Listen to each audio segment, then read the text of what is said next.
Leitura Bíblica Anual 2022, dia 31, 7 de fevereiro, segunda-feira. Marcos, capítulo 13. Quando Jesus estava saindo do templo, um dos seus discípulos lhe disse: Mestre, que pedras, que construções! Mas Jesus respondeu: Você está vendo estas grandes construções? Não ficará aqui pedra sobre pedra que não seja derrubada. Jesus estava sentado no Monte das Oliveiras, diante do templo, quando Pedro, Tiago, João e André lhe perguntaram em particular: Diga-nos quando essas coisas vão acontecer e que sinal haverá quando todas elas estiverem para se cumprir. Então Jesus começou a dizer-lhes: Tenham cuidado para que ninguém os engane. Muitos virão em meu nome, dizendo: Sou eu, e enganarão a muitos. Quando vocês ouvirem falar de guerras e rumores de guerras, não se assustem. É necessário que isso aconteça, mas ainda não é o fim. Porque nação se levantará contra nação, e reino contra reino. Haverá terremotos em vários lugares e também fomes. Essas coisas são os princípios das dores.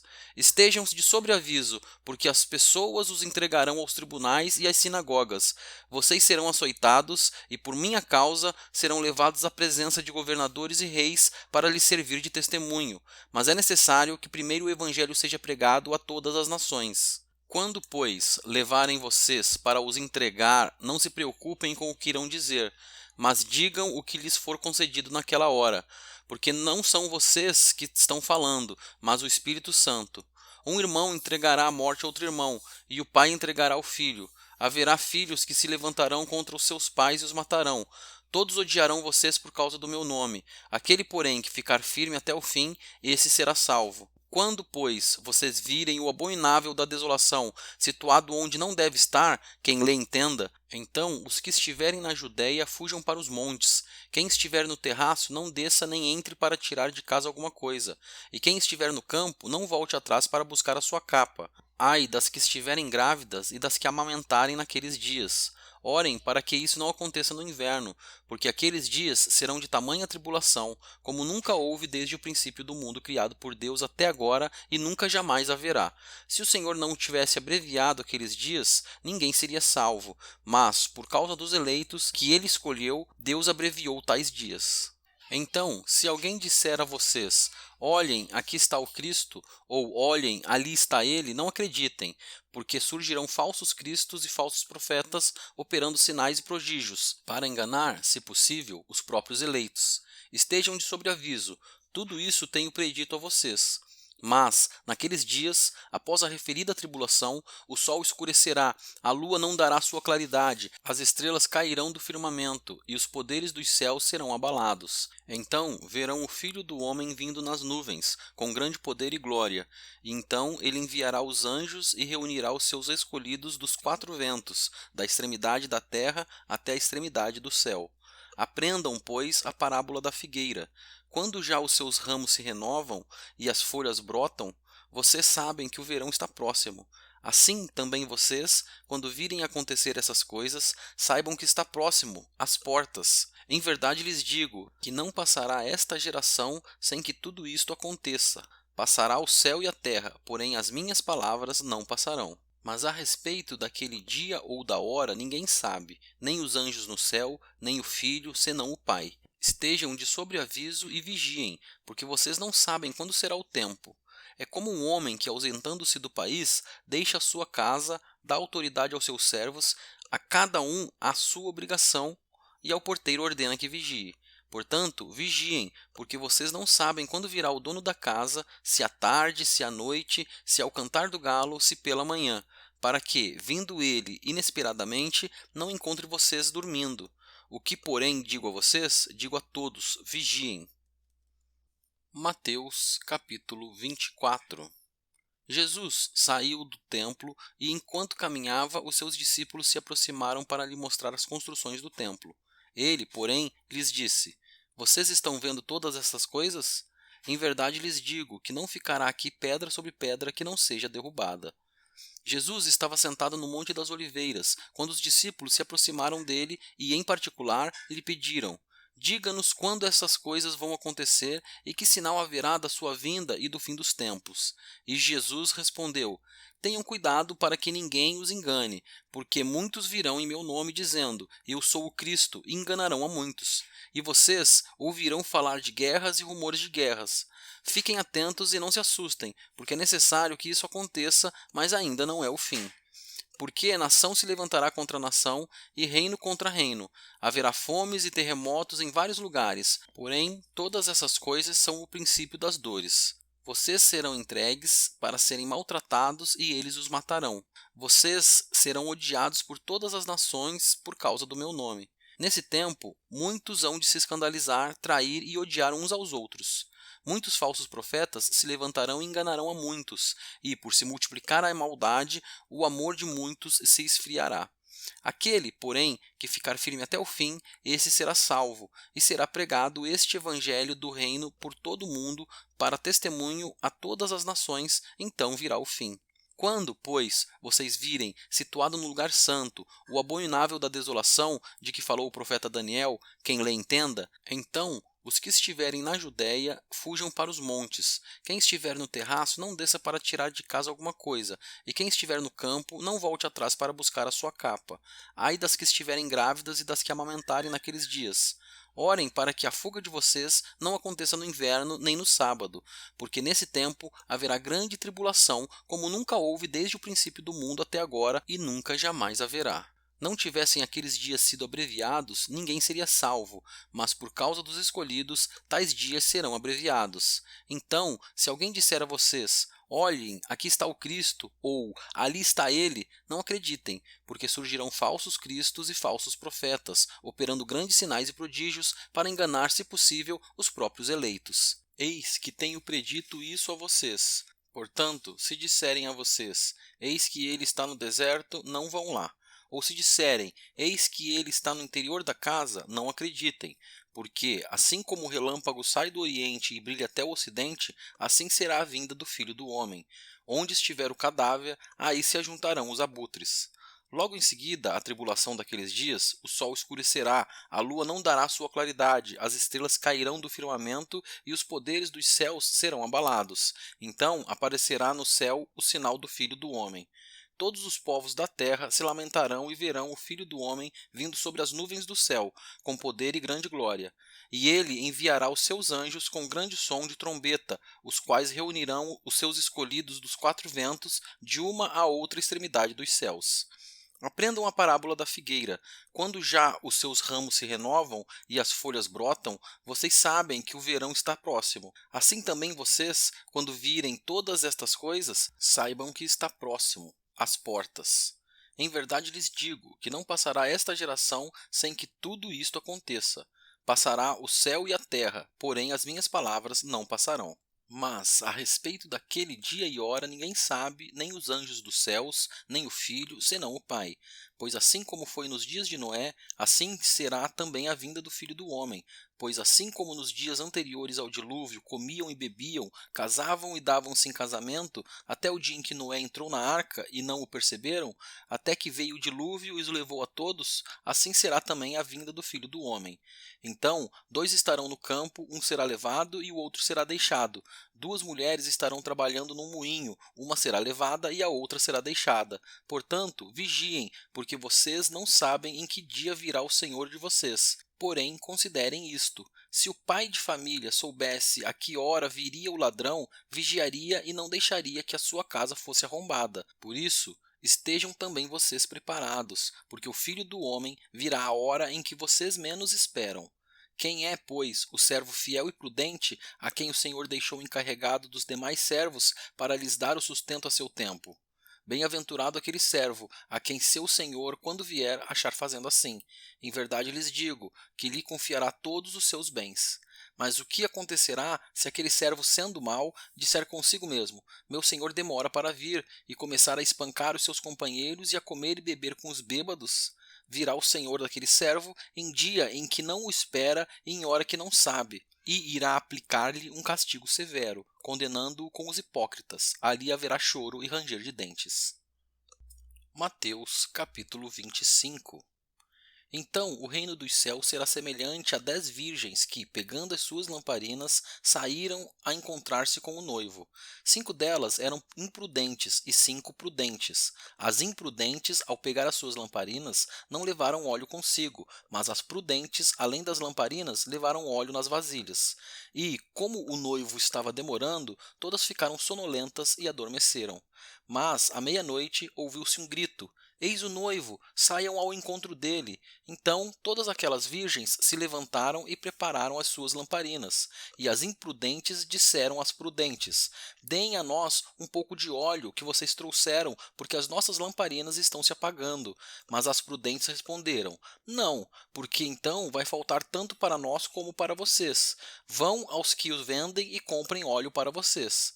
E saindo elas para comprar, chegou o noivo, e as que estavam preparadas entraram com ele para a festa do casamento, e fechou-se a porta. Mais tarde chegaram as virgens imprudentes, dizendo: Senhor, Senhor, abra a porta para nós. Mas o noivo respondeu: Em verdade lhes digo que não as conheço. Portanto, vigiem, porque vocês não sabem o dia nem a hora. Pois será como um homem que, ausentando-se do país, chamou os seus servos e lhes confiou os seus bens. A um deu 5 talentos, a outro deu 2 e a outro deu 1, de acordo com a capacidade de cada um deles. E então partiu. O servo que tinha recebido 5 talentos saiu imediatamente a negociar com eles e ganhou outros 5. Do mesmo modo, o que tinha recebido 2 ganhou outros 2. Mas o servo que tinha recebido 1 talento, saindo, fez um buraco na terra e escondeu o dinheiro do seu senhor. Depois de muito tempo, o senhor daqueles servos voltou e fez um ajuste de contas com eles. Aproximando-se, o que tinha recebido 5 talentos entregou outros 5, dizendo: O senhor me confiou 5 talentos, eis aqui outros 5 que ganhei. O senhor disse: Muito bem, servo bom e fiel. Você foi fiel no pouco, sobre o muito o colocarei. Venha participar da alegria do seu senhor. E aproximando-se também o que tinha recebido 2 talentos, disse: O senhor me confiou 2 talentos, eis aqui outros 2 que ganhei. Então o senhor disse: Muito bem, servo bom e fiel. Você foi fiel no pouco, sobre o muito o colocarei. Venha participar da alegria do seu senhor.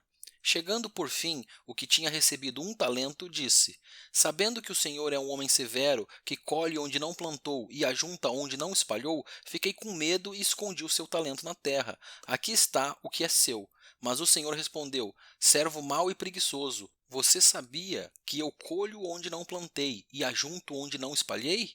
Então você devia ter entregado o meu dinheiro aos banqueiros, e eu, ao voltar, receberia com juros o que é meu.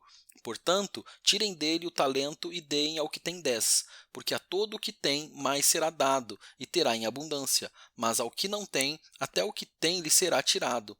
Quanto ao servo inútil, lancem-no para fora nas trevas, ali haverá choro e ranger de dentes. Quando o Filho do Homem vier na sua majestade, e todos os anjos com ele, então se assentará no trono da sua glória. Todas as nações serão reunidas em sua presença, e ele separará uns dos outros, como o pastor separa as ovelhas dos cabritos. Porá as ovelhas à sua direita e os cabritos à sua esquerda. Então o rei dirá aos que estiverem à sua direita: Venham, benditos de meu Pai, venham herdar o reino que está preparado para vocês desde a fundação do mundo. Porque tive fome e vocês me deram de comer, tive sede e vocês me deram de beber. Eu era forasteiro e vocês me hospedaram, eu estava nu e vocês me vestiram, enfermo e me visitaram, preso e foram me ver. Então os justos perguntarão: Quando foi que vimos o Senhor com fome e lhe demos de comer? Ou com sede e lhe demos de beber? E quando foi que vimos o Senhor como forasteiro e o hospedamos? Ou nu e o vestimos? E quando foi que vimos o Senhor enfermo ou preso e fomos visitá-lo? O rei, respondendo, lhes dirá: Em verdade lhes digo que sempre que o fizeram a um destes meus pequeninos irmãos, foi a mim que o fizeram. Então o rei dirá também aos que estiverem à sua esquerda: Afastem-se de mim, malditos, para o fogo eterno preparado para o diabo e seus anjos. Porque tive fome e vocês não me deram de comer, tive sede e vocês não me deram de beber. Sendo forasteiro, vocês não me hospedaram, estando nu, vocês não me vestiram. Achando-me enfermo e preso, vocês não foram me ver. E eles lhe perguntarão: Quando foi que vimos o Senhor com fome, com sede, forasteiro, nu, enfermo ou preso, e não o socorremos? Então o rei responderá: Em verdade lhes digo, que sempre que o deixaram de fazer a um destes mais pequeninos, foi a mim que o deixaram de fazer. E estes irão para o castigo eterno, porém os justos irão para a vida eterna. Mateus capítulo 26. Quando Jesus acabou de proferir estas palavras, disse aos seus discípulos: Vocês sabem que daqui a 2 dias será celebrada a Páscoa, e o Filho do Homem será entregue para ser crucificado. Então, os principais sacerdotes e os anciãos do povo se reuniram no palácio do sumo sacerdote chamado Caifás e deliberaram prender Jesus, à traição, e matá-lo. Mas diziam: Não durante a festa, para que não haja tumulto entre o povo.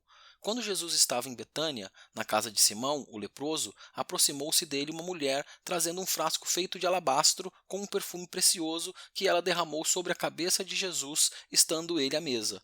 Vendo isto, os discípulos ficaram indignados e disseram: Para que este desperdício? Este perfume poderia ter sido vendido por muito dinheiro para ser dado aos pobres. Mas Jesus, sabendo disto, lhes disse: Por que vocês estão incomodando esta mulher? Ela praticou uma boa ação para comigo, porque os pobres estarão sempre com vocês, mas a mim vocês nem sempre terão. Porque, derramando este perfume sobre o meu corpo, ela o fez para o meu sepultamento. Em verdade lhes digo que, onde for pregado em todo o mundo este evangelho, também será contado o que ela fez para a memória dela. Então, um dos 12, chamado Judas Iscariotes, foi falar com os principais sacerdotes. Ele disse: Quanto me darão para que eu o entregue a vocês? E pagaram-lhe 30 moedas de prata. E desse momento em diante, Judas buscava uma boa ocasião para entregar Jesus. No primeiro dia da festa dos pães sem fermento, os discípulos vieram a Jesus e lhe perguntaram: Onde quer que façamos os preparativos para que o Senhor possa comer a Páscoa? E ele lhes respondeu: Vão até a cidade, procurem certo homem e digam: O mestre diz: O meu tempo está próximo. É em sua casa que celebrarei a Páscoa com os meus discípulos. E eles fizeram como Jesus lhes havia ordenado e prepararam a Páscoa. Ao cair da tarde, Jesus pôs-se à mesa com os 12 discípulos, e enquanto comiam, Jesus disse: Em verdade lhes digo que um de vocês vai me trair. E eles, muito entristecidos, começaram um por um a perguntar-lhe: Por acaso seria eu, Senhor? Jesus respondeu: O que comigo põe a mão no prato, esse vai me trair. O Filho do Homem vai, como está escrito a seu respeito, mas ai daquele por quem o Filho do Homem está sendo traído. Melhor seria para ele se nunca tivesse nascido. Então Judas, que o traía, perguntou: Por acaso sou eu, mestre? E Jesus respondeu: Você acabou de dizer isso. Enquanto comiam, Jesus pegou um pão e, abençoando-o, o partiu e deu aos discípulos, dizendo: Tomem, comam, isto é o meu corpo. A seguir, Jesus pegou um cálice e, tendo dado graças, o deu aos seus discípulos, dizendo: Bebam todos dele, porque isto é o meu sangue, o sangue da aliança, derramado em favor de muitos para a remissão de pecados. E digo a vocês que, desta hora em diante, nunca mais beberei deste fruto da videira, até aquele dia em que beberei com vocês o vinho novo, no reino de meu Pai. E, tendo cantado um hino, saíram para o Monte das Oliveiras. Então Jesus disse aos discípulos: Esta noite serei uma pedra de tropeço para todos vocês, porque está escrito: Ferirei o pastor e as ovelhas do rebanho ficarão dispersas. Mas, depois da minha ressurreição, irei adiante de vocês para Galiléia. Mas Pedro, tomando a palavra, disse a Jesus: Ainda que o Senhor venha a ser um tropeço para todos, nunca o será para mim. Mas Jesus lhe disse: Em verdade lhe digo que nesta noite, antes que o galo cante, você me negará 3 vezes. Pedro insistiu: Ainda que me seja necessário morrer com o Senhor, de modo nenhum o negarei. E todos os discípulos disseram o mesmo.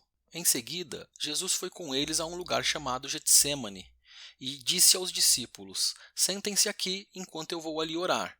E levando consigo Pedro e os 2 filhos de Zebedeu, começou a sentir-se tomado de tristeza e de angústia. Então lhes disse: A minha alma está profundamente triste até a morte. Fiquem aqui e vigiem comigo.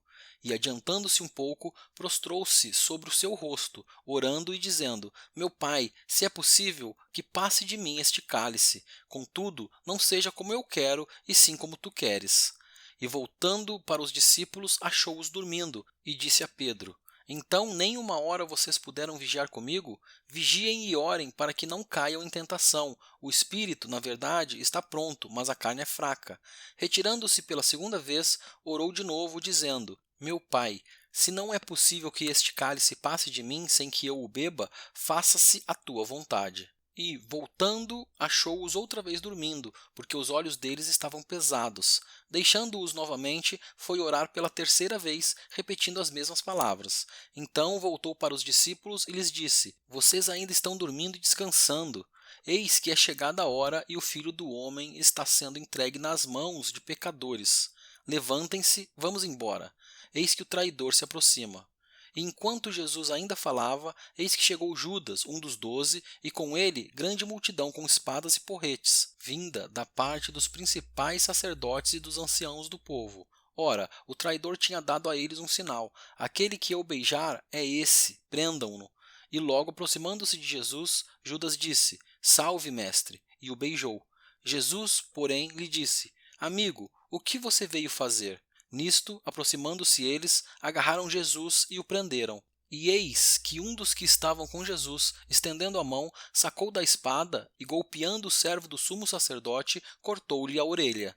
Então Jesus lhe disse: Coloque a espada de volta no seu lugar, pois todos os que lançam mão da espada, a espada perecerão. Ou você acha que não posso pedir a meu Pai e ele me mandaria neste momento mais de 12 legiões de anjos? Mas como, então, se cumpririam as Escrituras que dizem que assim deve acontecer? Naquele momento, Jesus disse às multidões: Vocês vieram com espadas e porretes para prender-me, como se eu fosse um salteador?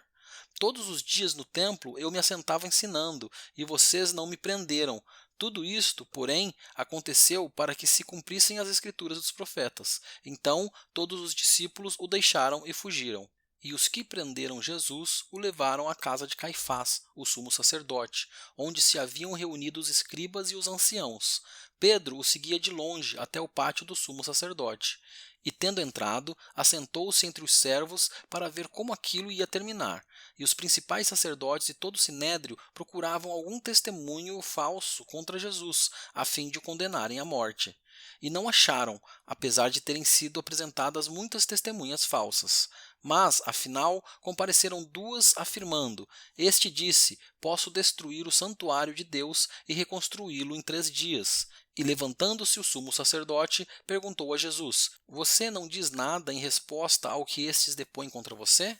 Jesus, porém, guardou silêncio. E o sumo sacerdote lhe disse: Eu exijo que nos diga, tendo o Deus vivo por testemunha, se você é o Cristo, o Filho de Deus. Jesus respondeu: É o Senhor mesmo quem está dizendo isso. Mas eu lhes digo que, desde agora, vocês verão o Filho do Homem sentado à direita do Todo-Poderoso e vindo sobre as nuvens do céu. Então o sumo sacerdote rasgou as suas vestes e disse: Blasfemou, porque ainda precisamos de testemunhas? Eis que agora mesmo vocês ouviram a blasfêmia. O que vocês acham? E eles responderam: É réu de morte. Então alguns cuspiram no rosto de Jesus e bateram nele, e outros o esbofeteavam, dizendo: Profetize para nós, ó Cristo. Quem foi que bateu em você? Pedro estava sentado fora no pátio. Uma empregada se aproximou e lhe disse: Você também estava com Jesus, o Galileu. Mas ele negou diante de todos e disse: Não sei o que você está dizendo. Quando se dirigia para a porta, Pedro foi visto por outra empregada que disse aos que estavam ali: Este também estava com Jesus, o Nazareno. E ele negou outra vez com juramento: Não conheço esse homem. Pouco depois, aproximando-se os que estavam ali, disseram a Pedro: Com certeza você também é um deles, porque o seu modo de falar o denuncia. Então ele começou a praguejar e a jurar: Não conheço esse homem. E no mesmo instante o galo cantou. Então Pedro se lembrou da palavra que Jesus lhe tinha dito: Antes que o galo cante, você me negará 3 vezes. E Pedro, saindo dali, chorou amargamente.